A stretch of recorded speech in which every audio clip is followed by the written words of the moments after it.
comfortable, and I'm ready to go.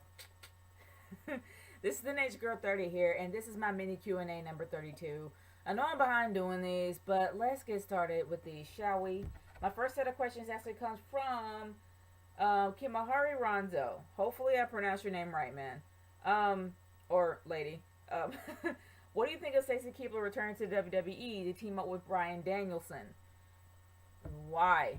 Like, Stacy Keibler really doesn't have anything else to prove. When she was in the WWE, she was better as a valet and manager than a wrestler. She wasn't a horrible wrestler, but she left with absolutely no title to her name. And I don't think that she really cared to actually have one. But, you know, her legs was pretty much a great gimmick. She was great on Dancing with the Stars. And it was great that the WWE was able to give her a push before she decided to leave.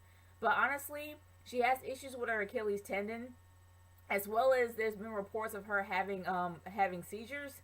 So honestly, I don't know how she'd be health wise. I don't know how she can ever be released to even perform in WWE. But you know, with everything going on, the fact that her and George Clooney isn't anymore, I wouldn't be surprised she actually did think about going back to wrestling just to get her mind off of things. I don't know. I'm not gonna make that assumption. But if she actually did come back, I really don't see the point. And seeing how she might be able to put something on the table. She might be able to at least get some notice out there, probably more than the Bella Twins. But we'll see as time goes on.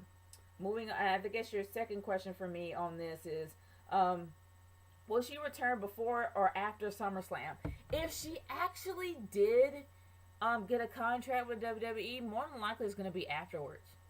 Or who knows? We could be surprised, like when SummerSlam even happens, we can actually see her come out. Who knows? And she's talking about being the next diva to be the Divas champ. And it would really be nice to actually see her hold the belt because she never had one. She never had any kind of title before. But before she left, like she never had any title at all. She was either a manager or a valet. That's it. And I really hope that maybe if she comes back, she'll try to get the Divas title. I wouldn't mind that at all. It kind of suits her. What if Maria Menounos becomes a full-time diva? Oh, gosh. And wrestles every single week. Okay. How would people like you and Largest 85 react? Honestly, I have no idea how Largest is going to react, but I'm going to be real. I'm not happy. I would not be happy to see Maria Menounos full-time. I am not fond of her. It's not her as a person per se. I just think that she's just too much of a glorified a glorified entertainment reporter. That's all she is. Like, I really don't see the hype around Maria Menounos, and I don't understand why she was on WrestleMania one year. I don't get it. I still don't get it. And if I see her on my screen on my wrestling channel, I'm not gonna be happy at all because she can't wrestle. Period. Okay? She's no freaking Stacy Keibler. Stop trying to make her one. Lame. Okay, what do you think of I guess it's Kamahari Ronzo. Is it Kimahari? Is it Kimahari Ronzo? From FF10. Okay, I'm just now doing these Q&As, and no, I did not have a chance to look up that character, and I did not play Final Fantasy X. I hear a lot of great things about Final Fantasy X, but I have not had a chance to play it. The only Final Fantasy game I have played is Final Fantasy VIII. I haven't played beyond that because I don't have a PlayStation 3 or a PlayStation 2 for that matter. So unfortunately, I haven't played any Square Enix games in a very long time. But honestly, you're a cool dude in my opinion. And anybody who's a fan of Final Fantasy is a fan of mine. Well, you're awesome, dude.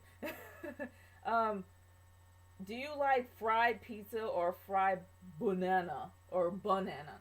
I've never had fried pizza. That sounds kind of weird. I've had fried banana before. I guess you would consider that a plantain, and it's awesome. Oh my gosh. Especially with whipped cream on it or Cool Whip. Oh, even better. Okay. Moving on from there. The next set of questions comes from King Romeo. What if you were watching a live video of British Fist and they all of a sudden started making out? Number one, no.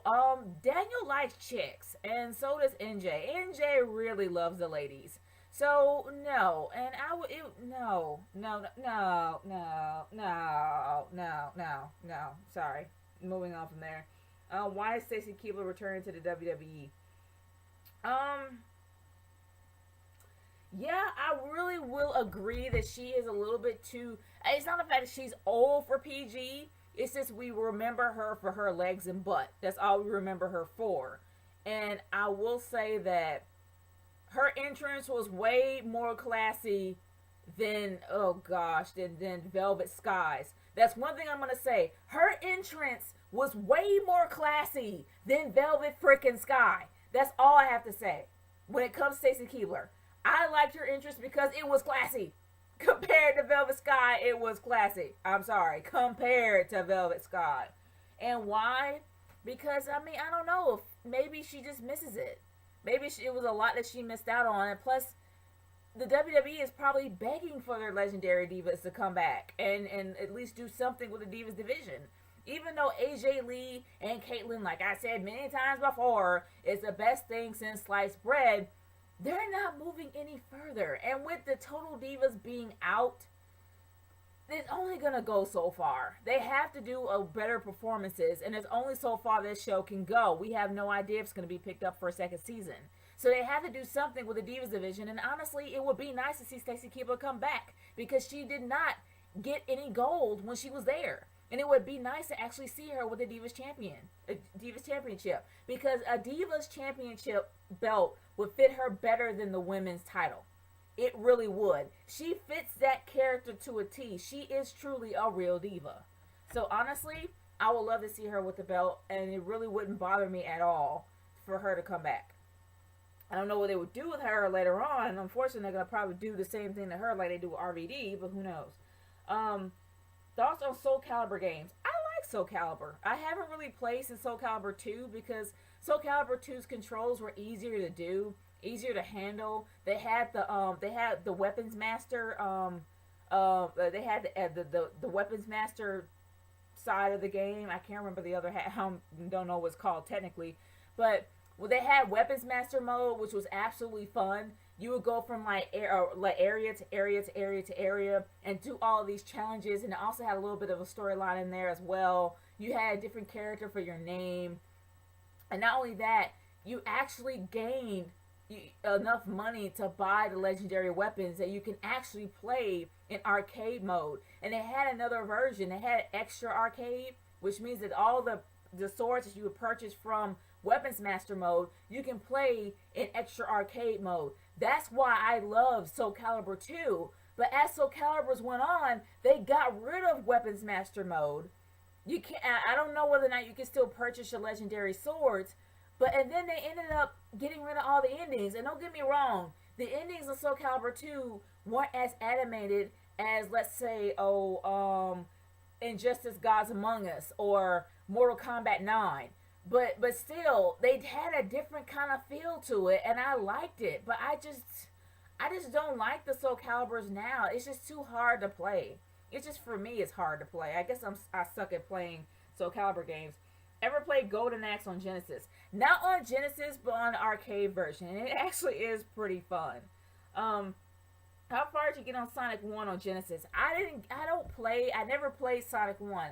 I've only got into Sonic, the only time I got into Sonic period was Sonic 2.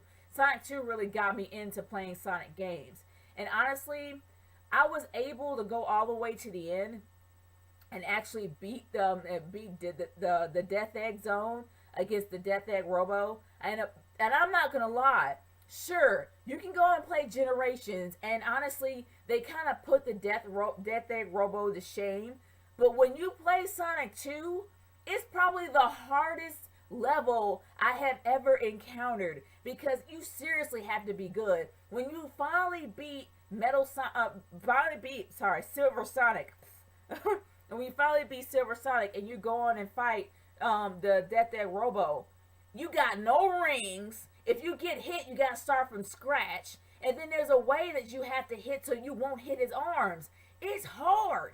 It really is hard, but it's a very challenging and very fun game.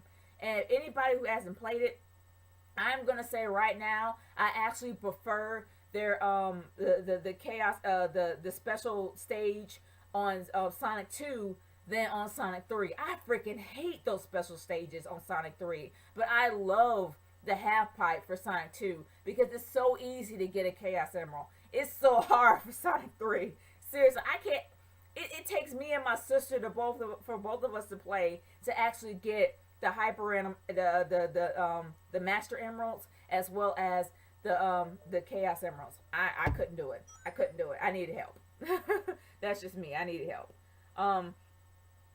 But yeah, but those are awesome questions, man. And the next set of questions comes from 99900U. It's 3 9s and 3 zeros and a U. That's his name. Or her. What do you think of Stacy? Good grief, man! What's all with these Stacy Keibler questions? What do you think of Stacy Keibler returning to WWE in 2014 before Mania? I don't mind. I don't care. When is Maria Kanellis returning to WWE?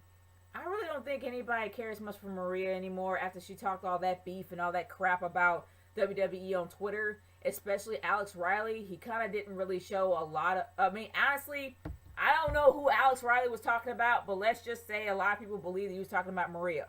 But all I have to say is that not a lot of people care about Maria coming back because she was talking a lot of crap about WWE on Twitter. And usually when you talk crap about WWE, more than likely you're probably not going to come back. Hence China, when she made the mistake to actually go public about the steroid abuse in the WWE, even though it's true, she's kind of marked, man. I don't think she can come back even if she wanted to. When is Maria Menounos wrestling again? I don't care, and I'd rather not see her. Are you going to watch Total Divas on E? I have been, and I really think it's a great show. I really don't see the purpose of Eva Marie, though, because she really sucks. Like, seriously, she's horrible. Like, she sucks on the mic, and she sucks performing. She's doing everything she can to get on the main card, and she has no purpose on the show. She has purpose on Total Divas, but not on Raw. And when she was on this past Raw, I'm trying to figure out, dude, you really suck. Like, you are horrible on the mic. You can't even remember your own freaking lines. Like, don't be on TV if you don't know your lines. And here's my question. JoJo, what's the purpose of her? Like, seriously, she's 19 years old with no prior wrestling experience at all. And mostly every wrestler that has been on there has at least been at a wrestling school. She just got brought on and never went to not one wrestling school, period. She's never had any prior experience. She is learning from the WWE. And honestly, if it was TNA would tell her, look, you're really young. You have a lot going on for you. Come back when you have a little bit more experience. They hired her at 19. Not that I'm really hating on her for being 19. I'm just saying she absolutely has no training at all. And you don't really see her on Raw or SmackDown. I don't even know she's even on NXT. But for those that actually seen NXT or watches it, and if she's on there, leave a comment in the comment section below and let me know. Because I really don't know if she's on any of the shows. So it just seems like she's just there just to fill in a spot on the show. But Eva Marie is getting a lot more screen time than she is. I don't know. I'm just saying. But what do you think of the stable? What do you think of the stable Right to Censor with Stevie Richards from the Attitude Era? Oh my gosh, I freaking hated Right to Censor. Right to Censor got on my nerves because they were so stick in the mud and so boring and so like, you shouldn't do this and you shouldn't do that. But honestly, Right to Censor was pretty much mocking the FCC. Now, the FCC didn't have as much clout. I mean, they have clout, but they weren't as strong and definitely not as prevalent as they are right now after 9/11. When 9/11 hit, oh my gosh, everything with the kitchen sink was being screened. But now, back in the 90s, and especially in the 80s, but no, in the 80s, they were real idiot. But in the 90s, they were still pretty mellow about what they would have on television, and it didn't really care. But I know that Right to Censor was probably mocking the FCC because the FCC was probably talking about the indecency of some of the Divas matches as well as some of the things that DX have tried to pull out. So I think that Right to Censor was mocking them, in my humble opinion, but I really could not stand that faction whatsoever. It was amazing that they were actually powerful. But they also had the Spirit Squad to be one of the most powerful factions in WWE at that time. Oh, WWF at that time, or was it WWE? I don't know, one of them. But moving on from there. My last set of questions comes from, I guess it's Joya Pipicola or Pipcola or Papacia or Papica. I guess it's Joko Papica. I guess if I got it wrong, sorry, but yeah.